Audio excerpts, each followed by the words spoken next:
বৈষম্য বিরোধী ছাত্র আন্দোলনের শীর্ষ নেতৃত্বের সরাসরি বনানী থানায় প্রভাব বিস্তার করার চেষ্টা করেছে। তারা যেন সেখানে যারা সরাসরি হত্যাকাণ্ডের সাথে জড়িত বৈষম্য বিরোধী ছাত্র আন্দোলনের যারা নেতৃত্ব তাদেরকে যেন মামলার আসামি করা না হয়, সেই জন্য তারা সর্বদিক দিয়ে প্রেশার ক্রিয়েট করেছে। এগুলো আপনারা দেখেছেন। পরবর্তীতে রাতে তারা যে প্রেস কনফারেন্স করলো, এটি আমি তাদের নেতৃত্বের ইমেচুরিটি মনে করব এবং তারা নেতৃত্বের ব্যর্থতা হিসেবে আমরা দেখব যে তারা সরাসরি অস্বীকার করেছে এবং তারা বলেছে উদ্দেশ্য প্রণোদিতভাবে নাকি আমরা এই বৈষম্য ছাত্র নেতা তাদের নেতাদের জড়িত করেছি, অভিযোগ করেছি আমরা। কিন্তু পরবর্তীতে যখন সিসি ক্যামেরা ফুটেজ পাবলিশড হলো, তারপরে যখন দেখা গেল যে হ্যাঁ, এই বৈষম্য বিরোধী ছাত্র আন্দোলনের বিশেষ করে 2 জন সরাসরি জড়িত এবং বেশ কয়েকজন আশেপাশে ছিল, তখন তারা এরপর থেকে তাদের কোনো স্টেটমেন্ট নেই।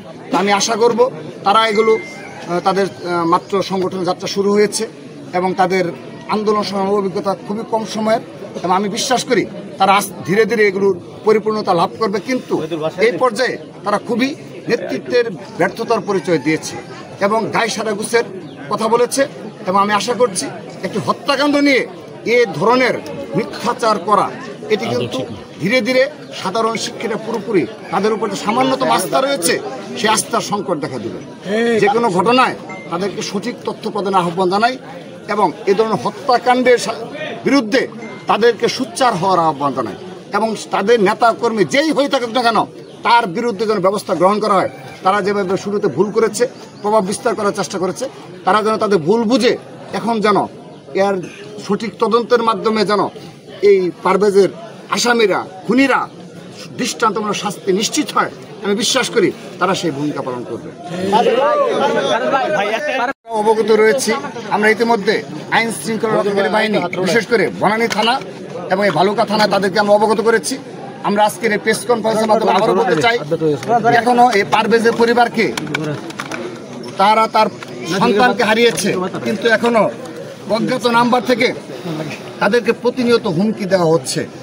শুধু তাই নয়, পারভেজের ছোট বোন, তিনি মাইলস্টোন কলেজে পড়াশোনা করেন ঢাকায়, তিনি নিরাপত্তাহীনতায় ভুগছেন, আমাদের কাছে নিরাপত্তা চেয়েছে।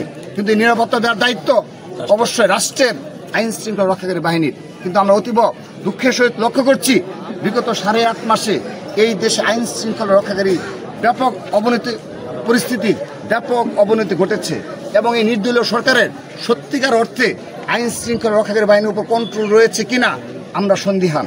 কিন্তু আমরা ছাত্রদলের প্রশ্নে আপোষহীন। আমরা আমাদের দীর্ঘদিন লড়াই সংগ্রাম করে অনেক অত্যাচার নির্যাতন সহ্য করে আজকে স্বাধীনভাবে একটি বাংলাদেশের স্বপ্ন, একটি স্বাধীন বাংলাদেশের বিনির্মাণে ছাত্রদল নিরলস পরিশ্রম করে যাচ্ছে।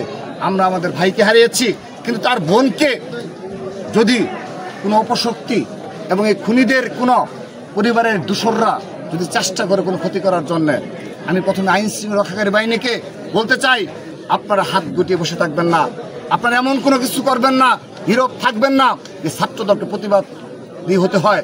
আমরা যদি প্রতিবাদী হই, এই বাংলাদেশে অনেকেরই অনেক সমস্যায় নিপতিত হবে। আমরা ভাইদের হারিয়েছি, ভাইকে হারিয়েছি, কিন্তু তার বোনকে নিরাপত্তা নিশ্চিত করতেই হবে। যদি সেই নিরাপত্তায় কোনো গাফিলতি আমরা লক্ষ্য করি, আমরা আমাদের মতো করে পদক্ষেপ নেব। পরিবারকে আশ্বস্ত করেছি তার বোন মাইলস্টোন কলেজে পড়াশোনা করবে এবং ছাত্রদল তার সার্বক্ষণিক খবর রাখবে। তারপরও যদি কোনো অনাকাঙ্ক্ষিত পরিস্থিতি হয়, সেজন্য আমি আপনাদের মাধ্যমে যারা আইন শৃঙ্খলা রক্ষাকারী বাহিনী রয়েছে তাদের দৃষ্টি আকর্ষণ করছি, তারা যেন এখনই যথোপযুক্ত পদক্ষেপ নেয়। সেক্ষেত্রে আমরা বাংলাদেশ জাতীয় ছাত্রদল তাদেরকে অবশ্যই সহযোগিতা করব।